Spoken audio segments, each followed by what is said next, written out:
La Russie est plongée dans les ténèbres, même à des milliers de kilomètres de distance. Voici l'île de Sakhaline, à la frontière japonaise, à 6800 kilomètres du front ukrainien. Ce que vous voyez sur cette île russe n'est pas une catastrophe naturelle. C'est le moment où la vie s'est arrêtée pour plus de 100 000 civils et soldats russes. Dans la nuit du 27 octobre 2025, des explosions mystérieuses dans une centrale thermique critique sur l'île de Sakhaline ont transformé l'île en enfer. Au total, 8 villes, dont la capitale Yujno-Sakhalinsk, de Korsakov à Ouglegorsk, se sont retrouvées sans électricité. Pour plus de 100 000 personnes, la vie s'est figée pendant un certain temps. Cette île n'est pas seulement un morceau de terre pour la Russie. C'est une place forte militaire clé positionnée contre la présence du Japon et des États-Unis dans le Pacifique. Elle abrite d'importantes bases de la flotte du Pacifique, des systèmes radars à longue portée, des batteries de défense anti-aérienne et des aérodromes stratégiques. Alors que Vladimir Poutine pose pour des photos d'amitié avec Xi Jinping à Pékin et Kim Jong-un à Pyongyang sur fond d'Occident, il voit maintenant la place forte la plus orientale du Pacifique sombrer dans les ténèbres et perdre sa puissance. Jusqu'à présent, de telles explosions mystérieuses ou attaques avaient eu lieu dans les banlieues de Moscou ou dans des villes proches de la frontière ukrainienne. Cependant, l'emplacement de l'île et le chaos qui en résulte portent cela à un autre niveau. Le chaos provoqué par l'explosion de la centrale thermique sur l'île de Sakhaline menace directement non seulement la vie civile, mais aussi l'importance militaire et stratégique critique de l'île pour la Russie.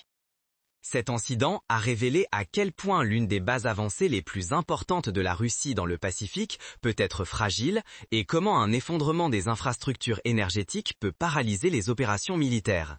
Sakhaline n'est pas une simple île, c'est un élément clé de la projection de puissance et de l'architecture de défense de la Russie en Asie de l'Est.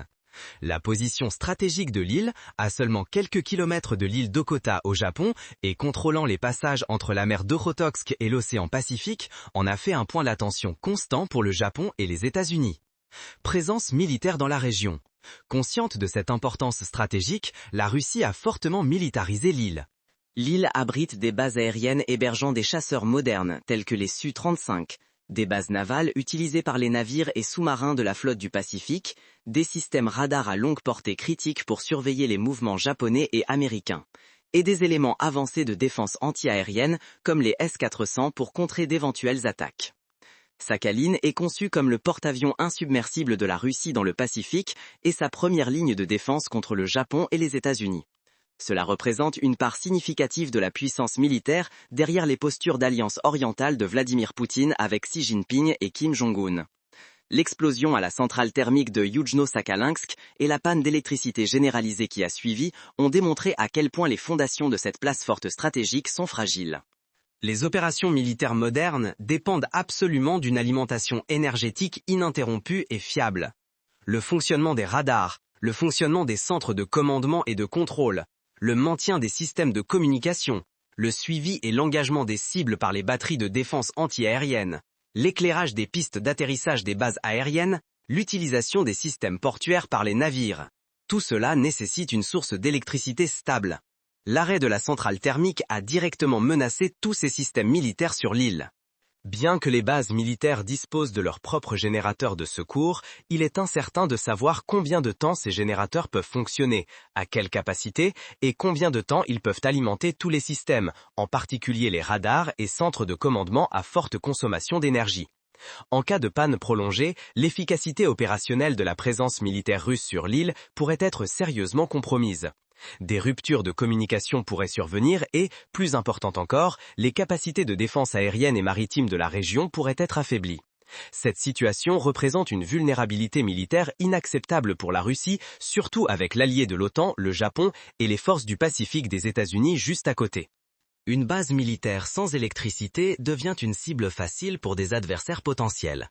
Elle est aveugle, sourde et largement sans défense. L'explosion à Sakhaline n'est pas seulement un problème d'infrastructure, mais aussi un fiasco stratégique qui ébranle les fondations de la puissance militaire russe dans le Pacifique. La véritable raison derrière tout ce chaos reste inconnue. Les centrales thermiques n'explosent pas simplement d'elles-mêmes. À la suite des explosions dévastatrices à la centrale thermique de Yujno-Sakhalinsk sur l'île de Sakhaline, le réflexe initial du Kremlin a été d'essayer de minimiser l'incident en le présentant comme une simple panne technique ou un accident. Cependant, Compte tenu à la fois du timing de l'incident et de la nature critique de la cible, cette explication soulève de nombreuses questions et suggère fortement la possibilité d'une intervention délibérée, c'est-à-dire un sabotage, soit de l'intérieur, soit de l'extérieur. Les centrales thermiques sont des sources d'énergie vitales pour une ville ou une région. Comme les centrales nucléaires ou les grands barrages, de telles installations sont normalement équipées de protocoles de sécurité multicouches et de systèmes de secours pour se protéger contre les dysfonctionnements, les accidents et même les interférences externes. Surtout sur une île comme Sakhalin, qui est extrêmement sensible d'un point de vue stratégique, située à la frontière avec le Japon et abritant une lourde présence militaire. Protéger une telle installation d'infrastructures critiques serait attendu comme une priorité absolue. Le fait qu'une installation présumée si lourdement gardée puisse exploser de manière si destructrice d'elle-même suggère soit une série de négligences et d'incompétences inimaginables, soit un acte beaucoup plus organisé et délibéré. L'explication de la panne technique n'est pas très convaincante dans ce contexte. De plus, le timing de cette explosion soulève également des soupçons. L'incident s'est produit à un moment où les infrastructures énergétiques russes subissaient déjà de lourds dommages dus aux attaques de drones ukrainiens qui durent depuis des mois et qui s'intensifient. Au cours des dernières semaines, des postes de transformation, des centrales électriques et des raffineries de pétrole à Bryansk, Belgorod, Smolensk, Volgorod et même près de Moscou avaient été ciblés à plusieurs reprises, laissant des centaines de milliers de citoyens russes sans électricité. L'Ukraine avait clairement adopté une stratégie consistant à amener la guerre aux portes de la Russie et à cibler les infrastructures russes. Dans cette atmosphère même, l'explosion d'une installation énergétique critique à Sakhalin, à des milliers de kilomètres du front ukrainien, crée une situation difficile à expliquer comme une coïncidence. Ce timing renforce la possibilité que l'incident fasse partie d'une stratégie plus large. Lorsque ces facteurs de haute sécurité et ce timing suspect sont considérés ensemble, la possibilité que l'explosion de Sakhalin soit un simple accident apparaît assez faible. Cette situation nous amène inévitablement à prendre plus au sérieux la possibilité d'un sabotage. Alors, qui pourrait avoir réalisé ce sabotage et comment ? Si l'explosion à la centrale thermique de Sakhalin n'était pas un accident, et si les armes à longue portée connues de l'Ukraine, les drones, les missiles, sont peu susceptibles d'atteindre une distance de 6800 km avec la technologie actuelle, alors l'une des possibilités les plus fortes reste l'intervention interne.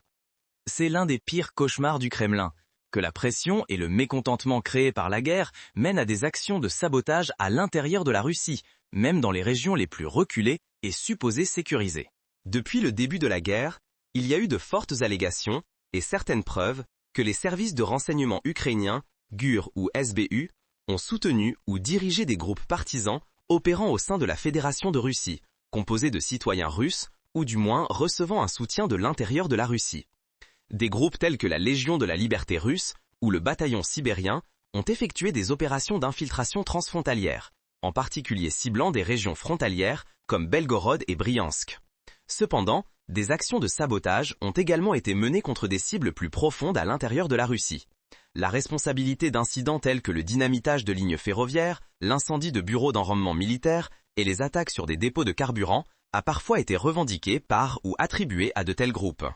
Cette situation indique l'existence d'un potentiel de résistance active contre le régime à l'intérieur de la Russie.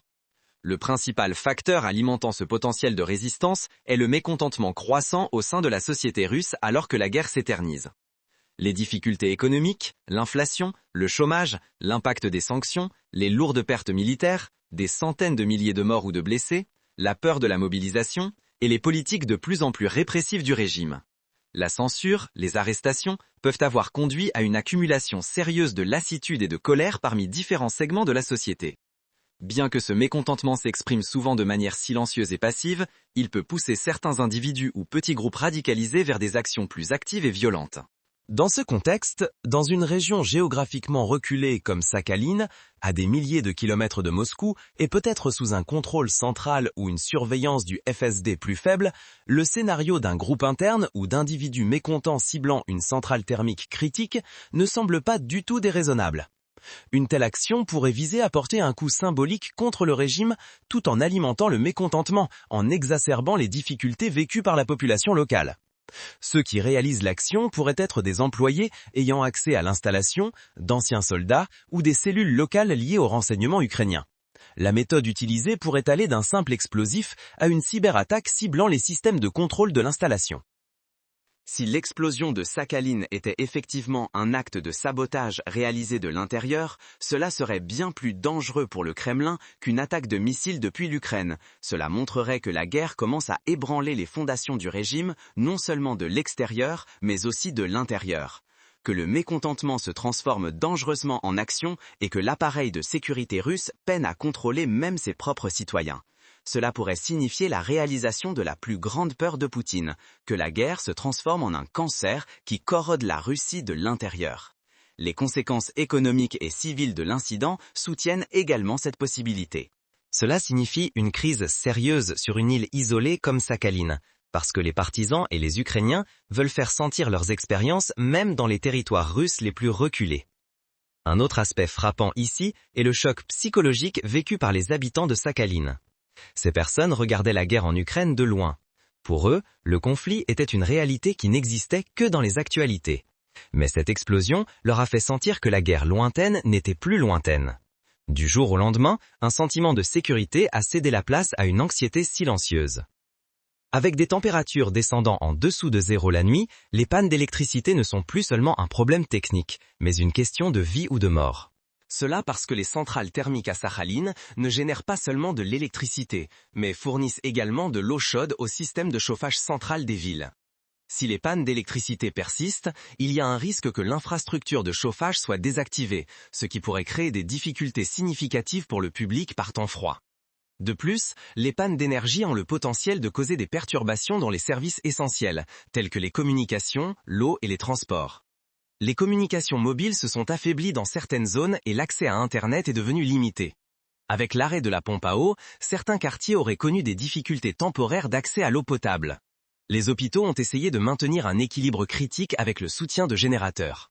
L'impact économique de cette situation ne peut être ignoré. L'économie de l'île de Sakhaline repose fortement sur le gaz naturel, la pêche et les activités portuaires. On estime que des pannes d'électricité prolongées pourraient causer des ralentissements temporaires ou des perturbations de production dans ces secteurs. Des risques tels que des retards dans les paiements de salaire et des perturbations dans les chaînes d'approvisionnement augmentent les préoccupations économiques de la population. Cela devient un facteur qui alimente les tensions sociales. Les événements à Sakhaline ont révélé de manière dramatique à quel point cette vaste et fragile structure est vulnérable. À ce stade, la principale question qui doit être posée est: où sera la prochaine cible? Un pipeline pétrolier en Sibérie ou un complexe de production militaire dans l'Oural? L'incertitude est l'un des plus grands cauchemars pour ce régime, car elle rend à la fois la prise de précaution et la rassurance du public presque impossible. Si cette explosion était un acte de sabotage, alors la situation est encore plus grave. Le fait qu'un tel acte réalisé de l'intérieur ou de l'extérieur puisse réussir clairement la faiblesse du FSB à assurer la sécurité intérieure et l'insuffisance de l'armée russe face aux menaces externes. L'appareil de sécurité russe à tous les niveaux semble paralysé. Le mythe du Kremlin, d'un État qui voit tout, prévient tout et punit tout, qu'il essaie de construire depuis des années, a commencé à s'effondrer avec une seule explosion. Cependant, l'impact le plus destructeur de cet incident est psychologique et non physique. L'attaque ou le sabotage à Sakhaline approfondit la perception dans l'esprit des gens et de l'élite que plus aucun endroit n'est sûr. Ce sentiment ne crée pas seulement de la peur, il déclenche également une méfiance systématique et une colère croissante envers le régime. L'illusion de stabilité et de contrôle, l'un des plus grands piliers du Kremlin, commence ainsi à se défaire. Les gens croient maintenant qu'ils sont en danger non seulement au front, mais aussi chez eux, dans leurs usines et même sur des îles reculées. Cela crée de sérieuses fissures dans la loyauté à la fois du public et de la classe élite envers le régime. Tous ces développements poussent inévitablement l'administration de Poutine dans un dilemme de ressources. Le Kremlin, déjà épuisé de ressources en raison de la guerre épuisante en Ukraine, des lourdes sanctions occidentales et d'une crise économique croissante à l'intérieur, pourrait maintenant devoir protéger les infrastructures dans les coins les plus reculés du pays. Comment ce problème de ressources dispersées crée-t-il un impasse stratégique ? Poutine pourrait être forcé de redéployer le FSB, la Rosguardia et même des unités de l'armée pour protéger les installations critiques dans des régions de faible priorité comme Sakhaline. Cela signifie puiser dans les ressources des lignes de front qui souffrent déjà d'une pénurie de soldats, ou des régions de haute priorité comme Moscou. Le régime est écrasé sous le poids de son propre empire. Ils ne peuvent pas protéger partout en même temps.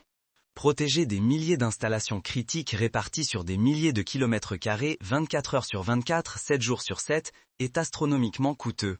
Cela place un fardeau supplémentaire sur le budget russe déjà en train de s'effondrer. Les fonds devront être coupés soit de l'effort de guerre, soit des dépenses sociales. Plus les ressources sont étirées, plus le niveau de sécurité à chaque point diminue. Quelques agents du FSB ou unités de la Rosgvardia pourraient ne pas suffire à empêcher une opération de sabotage bien planifiée. Une autre conséquence importante de l'explosion de Sakhaline dans le tableau d'ensemble est ses répercussions régionales. L'île de Sakhaline est une région d'importance stratégique non seulement pour la Russie, mais aussi pour son voisin le Japon. Comment cette explosion pourrait-elle affecter l'équilibre des puissances régionales? Le Japon observera cette explosion mystérieuse sur la grande île russe voisine et le chaos qui s'ensuit avec une grande préoccupation. Des questions telles que la façon dont la panne d'électricité affectera les activités militaires russes dans la région et s'il y a un vide de pouvoir sur l'île sont d'une importance vitale pour Tokyo. Cet incident pourrait inciter le Japon à augmenter sa propre préparation à la défense et à surveiller de plus près les activités russes dans la région. La Russie cherche également à se projeter comme puissante et en contrôle en Extrême-Orient. Cet incident à Sakhaline, en démontrant que la Russie ne peut même pas protéger les infrastructures critiques sur son propre territoire, portera gravement atteinte à l'image de Moscou en tant que puissance régionale. Cela pourrait influencer la perspective d'acteurs régionaux, tels que le Japon, la Corée du Sud et même la Chine envers la Russie. S'il est prouvé qu'une force externe était derrière cette explosion, cela pourrait-il mener à une escalade inattendue des tensions dans la région? Bien que cela soit une faible probabilité, le potentiel d'un effet domino ne doit pas être négligé. L'explosion de Sakhaline est significative en ce qu'elle montre que les effets de la guerre ne sont plus limités à l'Europe, mais s'étendent au Pacifique et ébranlent la position globale de la Russie. En conclusion, l'explosion de la centrale thermique à Sakhaline n'était probablement pas un accident. Cela pourrait être un signe effrayant que le feu de la guerre et la décadence interne ont atteint même les confins les plus lointains de l'Empire russe. Qu'il s'agisse d'un sabotage interne ou d'un reflet horrible du pouvoir asymétrique de l'Ukraine, le résultat est le même. Vladimir Poutine perd le contrôle de la guerre qu'il a commencée et la Russie, du centre aux coins les plus reculés, est entraînée dans les ténèbres et le chaos région par région. La propagande du Kremlin sur la stabilité et la sécurité pourrait